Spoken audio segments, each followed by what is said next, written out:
This video will be covering the introduction to the gourmet arc of Tokyo Ghoul, and I might mention some stuff that comes later than that, so be warned. That's chapters 1 to 46 for those who care.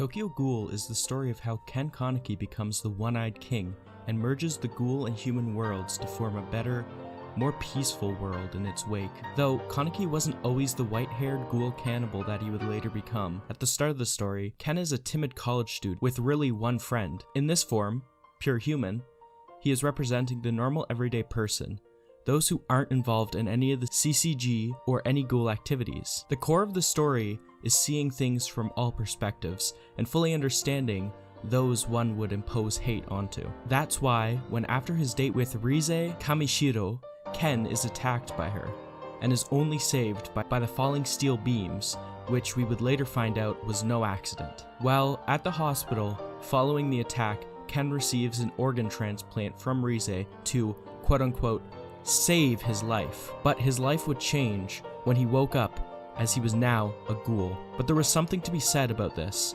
Even though we find out that his body is fully that of a ghoul, his mind is not yet that of a ghoul.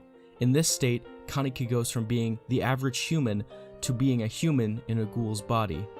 This can be seen in how he struggles with his hunger for this whole portion of the story. Due to the only thing ghouls are able to eat being humans, Kaneki rejects his body, mind rejecting the body. This is where the Nishiki arc starts. Kaneki, driven by hunger, finds a ghoul feasting who is swiftly killed by the red-haired ghoul named Nishiki. The ghoul turns to Kaneki to dispatch him for hunting in his territory, but Kaneki is saved by another ghoul, Touka Kirishima. When Touka tries to force-feed Kaneki meat to soothe his hunger, he sticks a finger down his throat and pukes it up before proclaiming fearfully, "How could I eat human flesh? There's no way I could do it. I'm a human being. I'm not like you monsters." This quote perfectly shows one of the elements that keep the world separate: fear.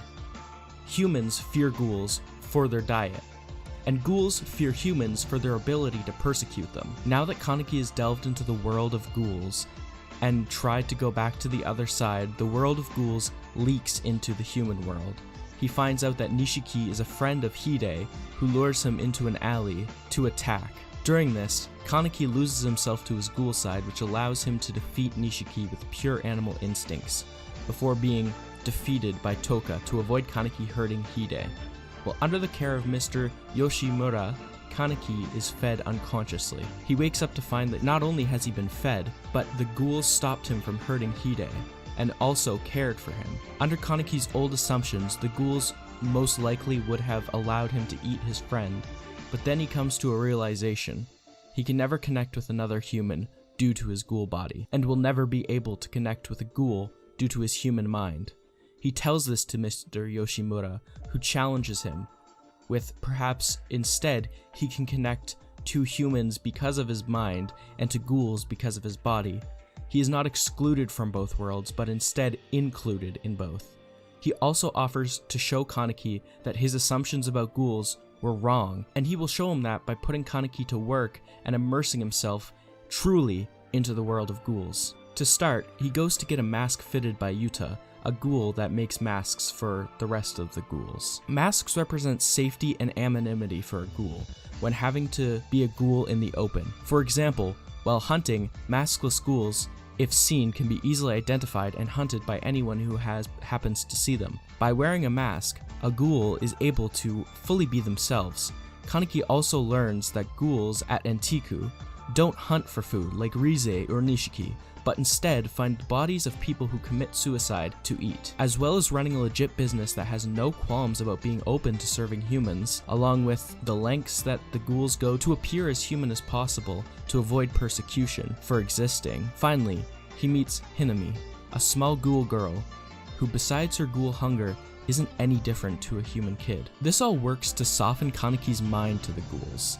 Sure, ghouls like Rise and Nishiki exist, but so do humans like Ted Bundy and Jeffrey Dahmer, who are just as bad and sometimes worse than the average ghouls. But this is when Kaneki is introduced to the hardest part of being a ghoul, dealing with the doves, or ghoul hunters.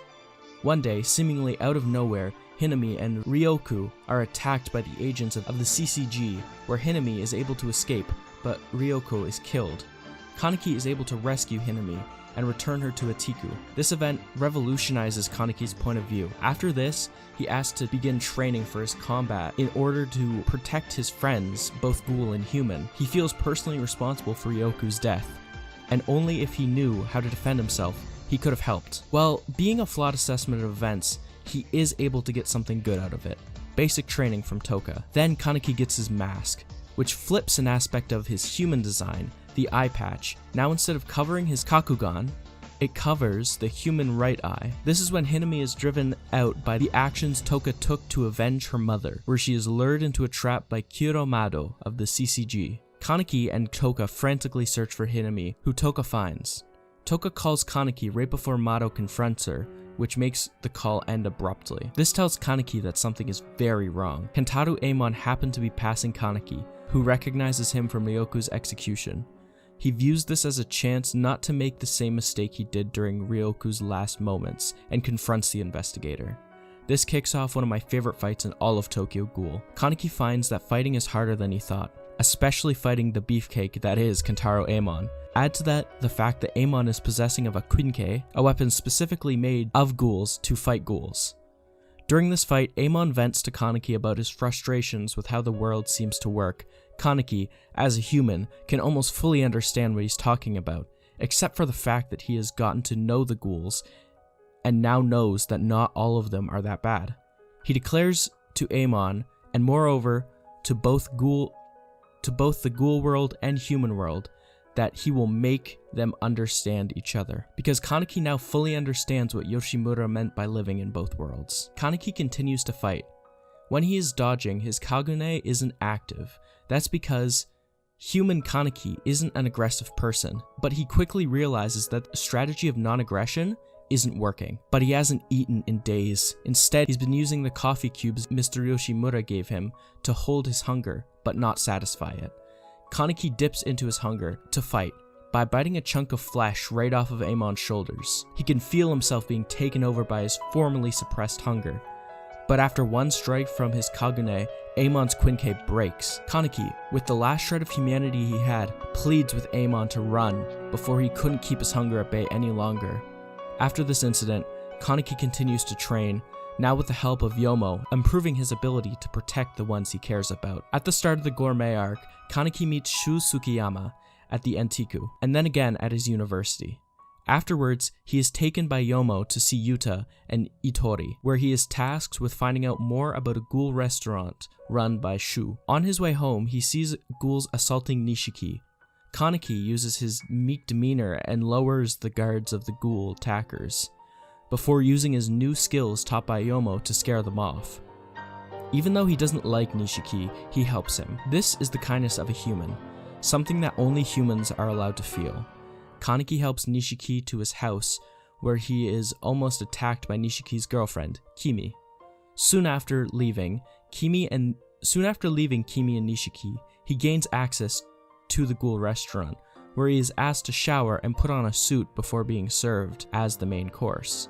After the fight with the meal prepper for the restaurant, and Shuu finding out that he is a one-eyed ghoul, he is let go. Kimi tracks down Kaneki and asks him to help her find meat to feed Nishiki, which Kaneki agrees to. Seeing that Kimi is willing to potentially have someone killed to heal her boyfriend proves to Kaneki that she is trustworthy enough to let her live. On his way back to Entiku to get the meat, Kaneki finds an invitation to join Shuu for dinner, or he will kill Kimi, who he has kidnapped. Nishiki comes looking after Kimi, and after being filled in on the situation, he and Kaneki go to the location while being tailed by Touka. Shuu greets the two of them, then quickly dispatches them both. This is what keeps Kaneki in his box of being a human. A ghoul's hunger is the biggest strength as well as the biggest downfall.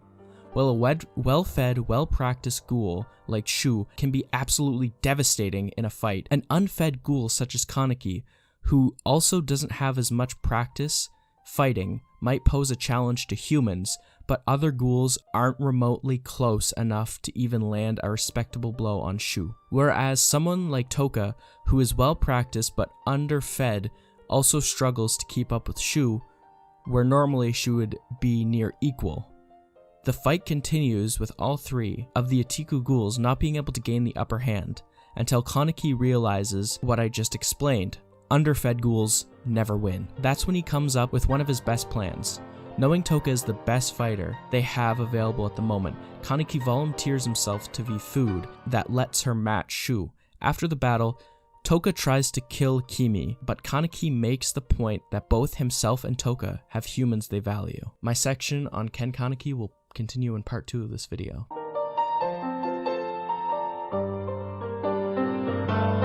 First introduced in Chapter 10 at the start of the Dove's Emergence arc, Kentaro, Amon, and Kureo Mado introduce the cycle of violence that keeps the human and the ghoul worlds separate. This cycle can be traced back to the very emergence of the rivalry between ghouls and humans. But for the purposes of the 20th Ward and Ken's story, it all starts with Rize, who moves to the 20th from the 11th, which is a much harsher ward.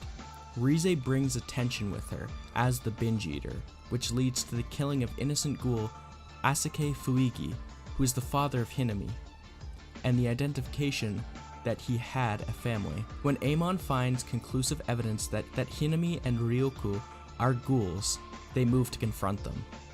The fight that ensues results in the death of Ryoku. Then, in revenge for Ryoku's death, Touka kills Kubasa, one of Amon's co-workers.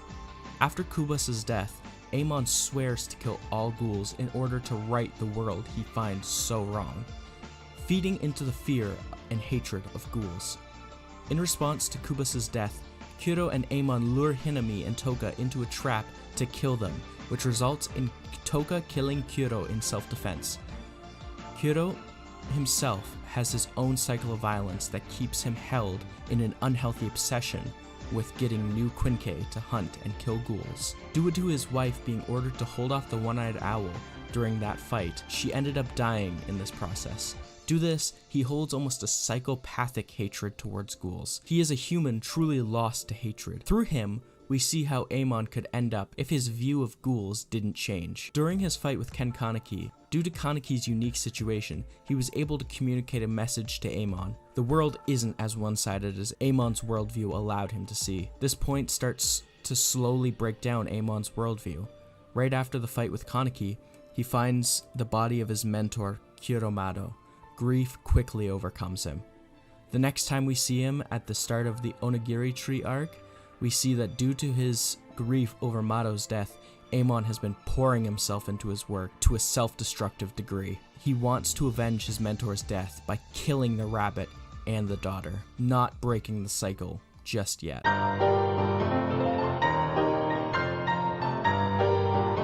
In many ways, Touka represents what a ghoul can be. A contributing member of society, a person who attends school, maintains friendships with humans, and works on top of all that.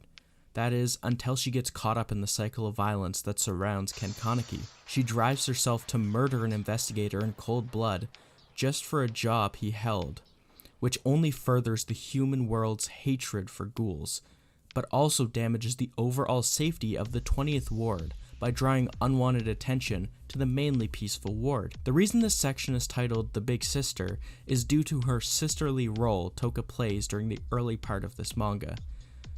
Sure, she is the biological sister to Ayato, but she also serves as sort of Kaneki's big sister when he is first getting acquainted with the ghoul world. She continues to look after both of these guys, even after they hurt and mistreat her. And maybe you could make the case that she liked Kaneki for most of that time, but seeing what and who Ayato is, I think that she might just be projecting what she wished she would have or could have done for him onto Kaneki. Kaneki and Ayato aside, Touka truly embodies the aspect of longing that ghouls have to become human. She is different from all the ghouls she surrounds herself with, as she has not known anything but relative peace in her home ward of the 20th. Combined with her upbringing by a father who told her to try her best so she can appear human, formed a being who fiercely clings to her identity as a ghoul while longing to be herself around those she considers to be friends. Although her identity as a ghoul is very personal to her, she is not bound by that identity. This is best shown when she spares Kimi against her better judgment. When your worst fear and greatest desire is to be seen, it is bound to bring up some complex emotions, which leads to Nishiki, Kimi, and Kaneki leaving without a fight.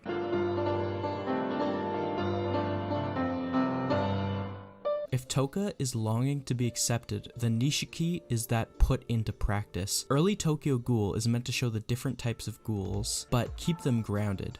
Before they can introduce huge shadow organizations, ghoul armies, the story takes its time to introduce people like Shuu, Touka, and Nishiki. After his initial introduction and defeat at the hands of Kaneki, Nishiki slinks back to his apartment, where he is found by his human girlfriend Kimi. He had little control at the time, but he was far weaker than her. Though she was shocked that he was a ghoul, she realized that even though he was a ghoul, the love they shared was real, and she let Nishiki feed on a small chunk of meat out of her left shoulder. This brought Nishiki to his senses, where a very awkward conversation probably took place, but in the end, they stuck together. This non-hatred for a ghoul would again save Kimi when she called Touka's Kagune beautiful and made her feel seen by non-judgmental human eyes. Kimi is really what sets Nishiki apart from the other ghouls, as it is the first and one of the only open relationships between a human and a ghoul that the series shows. This is the blueprint for what Kaneki would later want to fix the world to be like. In a world filled with hatred and fear constantly keeping the two worlds apart, Nishiki gives us a glimmer of hope that not all ghouls must keep hidden from all humans.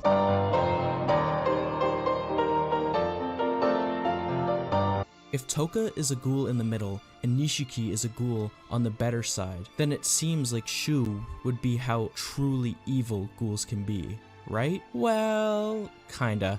Shuu serves two major functions in the story that I caught in this read-through. The first and most insignificant is he is an introduction to ghoul shadow organizations before the world of Aogiri is fully shown. Sure, Etika can be called a shadow organization, but story-wise, it is the closest thing to a main cast, and our main point of view character has to a home. It isn't made out to be a shadow organization.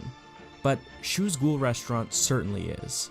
It is introduced by Itori when she asks Kaneki to find it for her and inform her of how to gain access. The order imposed by the restaurant contrasts that of Etiku. With the Etiku group, everyone is a member with the say and the ability to sway the final decision that the group makes, while Shuu has total control of his organization. This trend would continue into the future of Tokyo Ghoul and all of its shadow organizations. The second function is, well, Shuu is an evil person. He enjoys eating humans. He even makes a hobby out of it. He makes his whole thing the gourmet. He enjoys killing other ghouls. He enjoys the act of murder. He enjoys violence. He is truly what the others aren't. During the beginning of the story, Nishiki hunts out of a need, a necessity. Touka doesn't hunt. She eats what Etiku provides her, which is basically the most ethically sourced meat you can get. Shuu is the true evil of the three. He is what ghouls and their evils can really be. Truly the most horrifying of the three ghouls focused on in this video.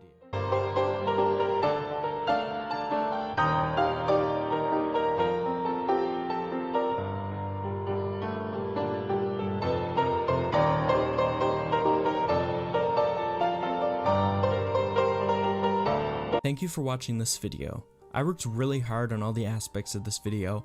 I make these all by myself, so a like would really help me get to the drive to do another one soon. Leave a comment down below letting me know your thoughts, or if there's anything I missed today, leave a nice comment pointing out that, and I'll talk about it in a part 2 of this video. I'm making all about my favorite Tokyo Ghoul arc, Aogiri Tree. I hope you all have nice days, nights, evenings, or mornings. Peace.